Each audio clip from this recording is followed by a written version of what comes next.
তিন প্রকারের মানুষের দোয়া আল্লাহর দরবারে বিনা পর্দায় কবুল হয়ে যায়। তিন প্রকারের মানুষের দোয়া ফেরত বলে না, ফেরত নাই, ফেরত আসে না, নিশ্চিত কবুল হয়, নিশ্চিত কবুল হয়।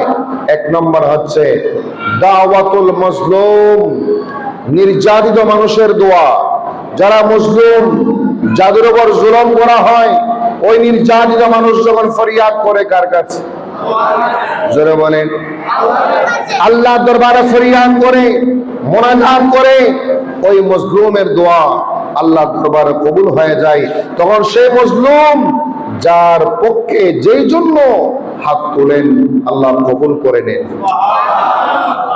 দাওয়াতুল আবওয়াইন, মা বাবার দোয়া। সুবহানাল্লাহ বলে, কার দোয়া? মা বাবার দোয়া ফেরত